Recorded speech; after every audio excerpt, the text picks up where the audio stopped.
Get to talking. What's up, peoples?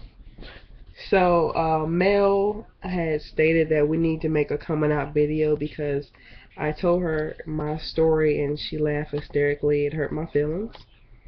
But how I came out, I was 14 and I was in church. I think that was the major first thing I did wrong. Who does that?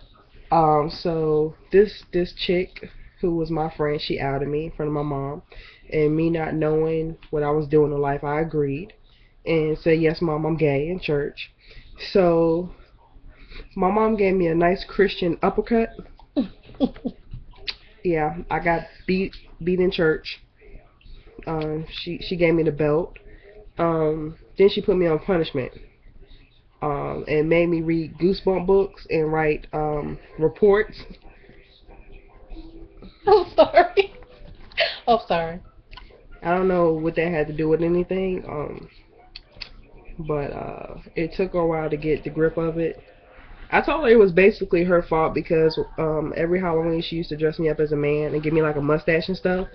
So I blamed it on her, but she still gave me a nice little Christian beatdown. Um, my butt still kind of hurt from that. That thing. Sorry. Your turn. That was really quick. I was looking for it to be much longer than that. That's some bull. It was straight to the point. She found out, she beat my ass, got no punishment, and that was it. Okay. Well, my situation is more so like Mel's story.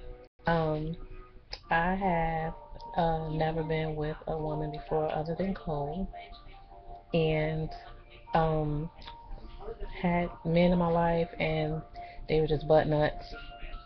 And I have daughters. I actually have three daughters from the relationship, and yeah, it yeah. So that's all I ever dated. So how I guess we can kind of do like a combined thing of coming out and all of that. So this is what basically happened.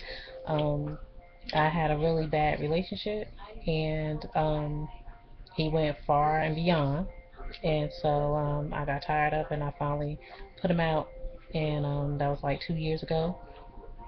And I moved to another state. Well, no, not another. Yeah, no, not it. I moved to another city. I moved to another city to try to start over and everything. So, um, I had been by myself for some months and probably almost a year, and I started trying to talk to somebody else, silly me. Um, and I was working. I had started working at this job, and I had started talking to this guy, and I thought he was really into me, and he turned out to be a jerk, and I wasn't prepared because I had been through so much already. So here comes Cole at the same place that I worked, and we actually rode the same bus together um, to work. And she, I know I was looking at her, and I'm like, Because I was drunk on the bus. yes, she I was was. hungover. Yes, she My was. first day at work, I admit it. At 7 something in the Just morning. hungover. I was in the bus Ridiculous. like that. Al. So all you see is these dreads hanging down in face and just ridiculous. But I looked at her and I thought that she was cute, and you know, when I thought it, I said to myself like, what the hell was wrong with me? Like, did I just think that? And so some days went by on the bus and stuff, and I saw her at the job, and I said to her, I think when we was getting off the bus, I had said to her, okay, the bus comes after at like 5:03 in the afternoon, so you want to make sure that when you get off of work, if you're catching the bus home, that you're out there. And she's like, okay, thanks. But every morning when I got on the bus, I was always like peeping her out, like on the corner of my eye, like just looking at her, and she would always be shut up. She always be talking on the phone or texting or something, and I was like, she must be a straight player. But as I got to know her at the job, we started like laughing and talking and stuff, and I just started sharing with her the stuff that I was going through. And this one particular day, I had a really bad day with dude, and he did some real disrespectful stuff, and I just like was real emotional, and I went to leave the job. And matter of fact, let me back up a little bit. Tell you about Miss Thing here. She gets to the job and everything, and she want to be player. Oh no, come back into the. Come on back into the. No, come on back. She want to be, um, player in the Himalayas, all up at the job, you know. And so like she's this really good looking chick up in there, and girls was going crazy. And I was just like watching everything go down. I was like, wow, just watching how the girls interacted with her and everything. So now, mind you, me and Cole ride on the bus like every day, just about, going to work and coming home. And come to find out, this one girl, she was telling me this girl had her phone number. So where I knew I had caught feelings for her was because we were sitting there and she was telling me about it. And I was like, hold up. How she got your number and I don't have your number? What's really good? And she was like, oh, you can have my number. I'm like, nah, that's messed up. Like, I knew you first. Like, that's messed up. Like, we supposed to be friends, and she have your number, and I don't have your number. You know. So I was thinking to myself, like, well, why am I acting like that? Cause like I really had an attitude about it. I was really pissed. So that went down, and I told her that she might want to watch her back. She's drinking a pina colada that she gonna concoct it, and she gonna be rich. She'll be It's in my sleeping a work while. cup. Anyway, I earned this cup today at work. woman. Sorry. So she was a hoe at the job. I was not. No, she wasn't. She really wasn't. So she just everybody did like her though, and so this one day when I got my feelings hurt, by this time she had gracefully given me her number, and I went to leave and to go catch the bus, and I told her I was leaving. I texted her and told her I was leaving. And I'm standing at the bus stop and everything. She was like, "Where you at?" And I was like, "I'm at the bus." And all I know is it was like it's kind of hard to explain. It's like I knew that I was loving this girl because all of a sudden she just came around the corner and she was just there, and I never had anybody ever to do anything like that, to come to actually see about me. And she just came from around the corner and she just walked up to me, she just hugged me and was like, it's sad that people do things like that, and if what did you say, Cole? If I was a dude, I would snatch you up. Yeah, that shit had me right there, y'all. I hope ain't no children listening, but I think yeah, there was some issues. So, so yeah, I was like, wow, like like she said that, and I was like wondering, like, do she like me? Like, I like her. Like, am I? And then what's wrong with me? Like, why am I even contemplating? And why do it feel so good in her arms? Like, what is the issue? And from that point, she just kept texting me and seeing how I was doing and stuff, and we started talking on the phone, and it just, it just went from there, and she started asking me all these questions about had I ever, like, been with a woman, had I ever kissed a woman, and I'm like, no, no, and she's like, well, you should try it, and everything, and I'm like, yes, yeah, I don't know about that, and we were just going on talking, so this one particular night, uh, I supposed to be going out with some friends, and I got a little bent, and so I'm just going to go ahead and use that as my excuse to go ahead and test this out. So I called her and told her I was going out with my friends, and I was going to stop by her house for a minute, and she was like, okay, so you going out to the club, I had on a good wig, my hair was like all hanging down, my hair was all hanging down my back and everything. That on the good piece. Yeah, I had on the good piece. And Had on this black dress. Tell about the black dress, Cole. Mhm. Yeah. Yeah. Had on this black dress and some nice little heels, and I went my behind over there, and I was tipsy, and I got out the car, and I stumbled a little bit, and I didn't know she was looking. I didn't know that she saw me, and I went in the house, and I just went in for the hug, but somehow or another, my lips ended up on her neck. She's short. It's okay. I am very short.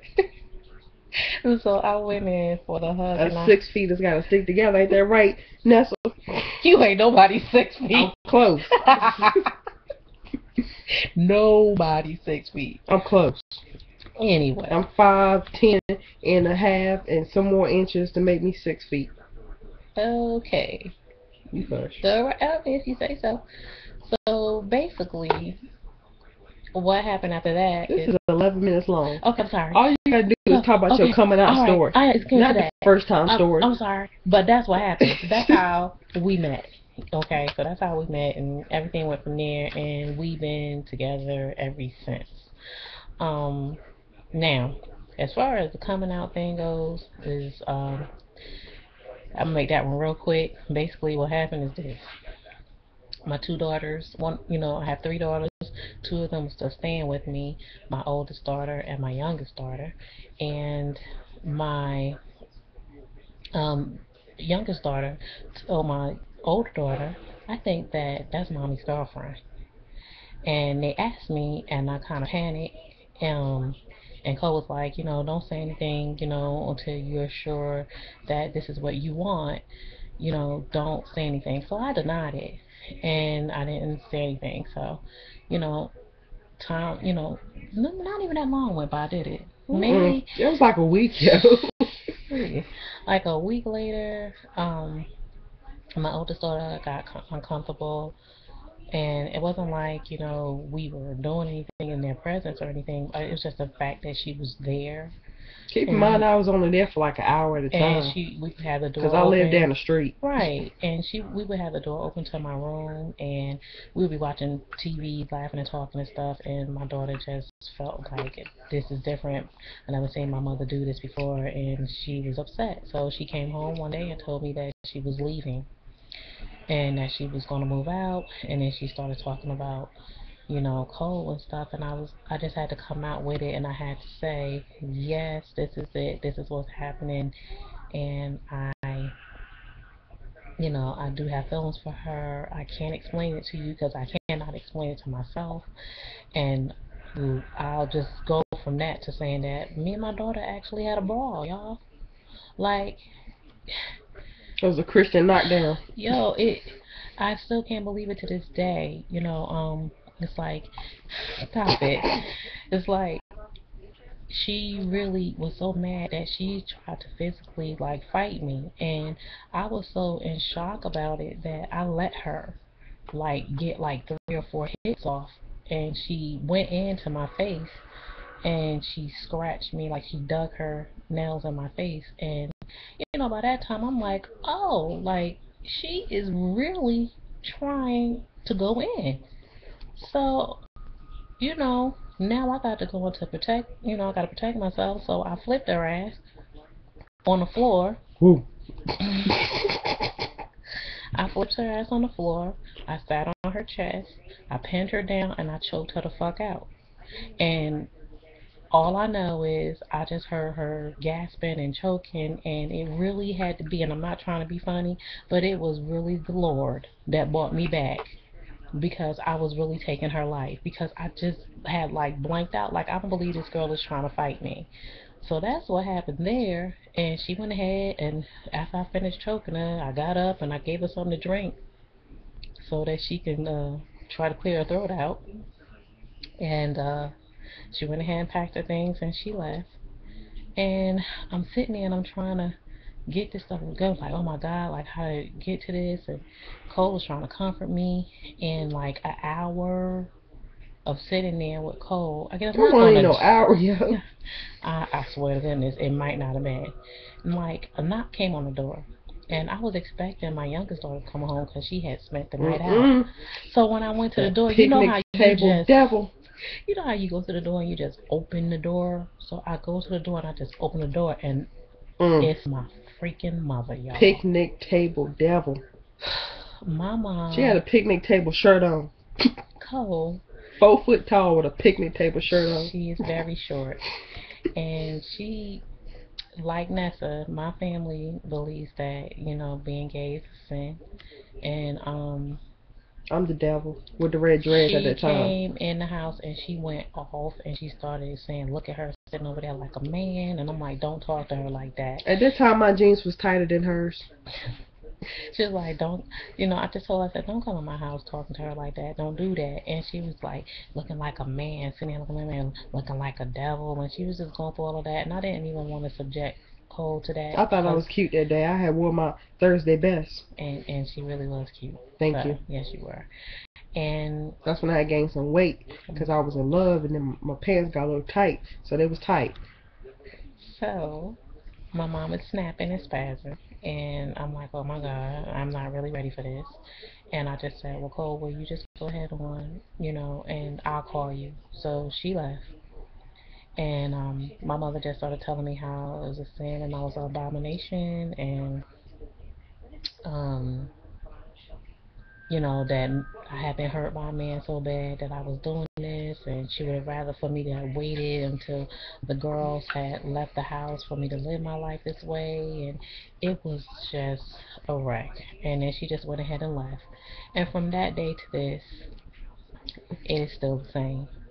And it's like they want to talk to me, but they want to talk to me so that they can spaz on me when they feel like it.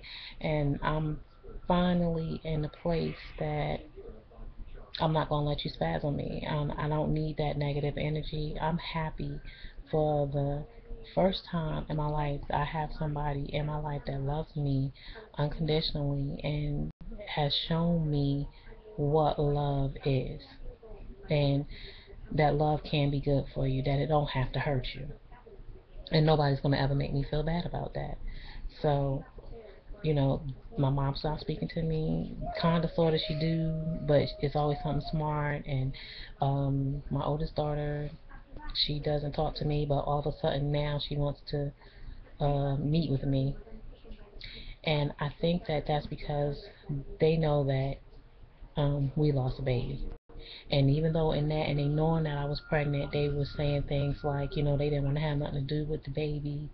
And they was just saying a whole bunch of nasty, negative things. And now everybody wants to be involved because they know that I lost a baby, and I'm not ready for it, and I don't want to be bothered. But all of that to say is that is my coming out. It was a knockdown, drag out. It was Mine something was too. else, and yes, it was. Boom. Just beat my tail all up in the church cafeteria and stuff. Girl, couldn't even get no fruit. Got beat up. There's something in it, and Why they want to put you on punishment? Like, what's punishment gonna do? well, I guess because She ain't had nothing. She didn't know what to do. She was yeah, confused. exactly. Like, what do you do? And so I guess she figured, like, if I punish her, then she'll just stop it. Like my family feel like if they shun me, I'll just stop it, and I'll just go back to being who they knew. But I'm still the same person. That's what I'm trying to explain. Is that I'm still the same. I'm just happier. Um, that's basically it. And so that's our story, you know. And hope you enjoyed it. Hope you enjoyed it. When you find out your kids is gay, don't two-piece them in church, okay? Don't two-piece them. Don't make They them got write no laws against novels. that. There's laws against that that can take you to jail if you do it in church. The pastor could have got you. You don't know what could have happened in life. And don't make them write reports on Goosebump books that don't have shit to do with you being gay. Okay? I had a whole series of books. I had to read all the books and write reports and stuff on them. It had no sense. It didn't make no sense. Don't do it to your But kids. mind you, these same people, right, that have these issues with being gay, when we go to church, why they want me to sing? Exactly. I don't understand that. If I'm a sinner and the way we're living is so wrong, why every time I step my foot up in the church, somebody want to call me out for a selection? This is not Showtime at the Apollo. I don't want to sing. Third of all, if you do decide to want to kiss a woman, make sure you don't do it in front of your pastor, and then he pull you to the side of church. Now that wasn't me. That was me. That was her. That's That was when I her. got caught by the church, not by my mama. I didn't know because I kissed the girl behind the game system at the bowling alley, doing the little church bowling thing. I didn't know he was back there. He saw me. Because he was back there kissing on somebody that want his wife. I don't know, but that jerk really probably was. You never know, Pastor Terry. You know I'm scared of him. I'm just saying. And to this day, I'm still scared of that man. I wouldn't look at him in the face. He tried to come toward me. I walked the other way. I'm scared of him. Anyway, We done. this has been This good. is for you, Mel and Nessa. It is. We done. It's 20 minutes. I ain't never talked this damn long on no YouTube. I'm done. I'm sleepy. And we about to go, but I have to say that I'm so glad that you suggested that we do this because it has really made me laugh today. And no I think problem. that's something Thanks that I'm tired. we need. I think that's something that we need. So bye everybody. And Hope if you you do, enjoyed the story. and if you do decide to get a Sears credit card or a Sears store card, please pay your bill or I'll call you. God bless and good night. Good night.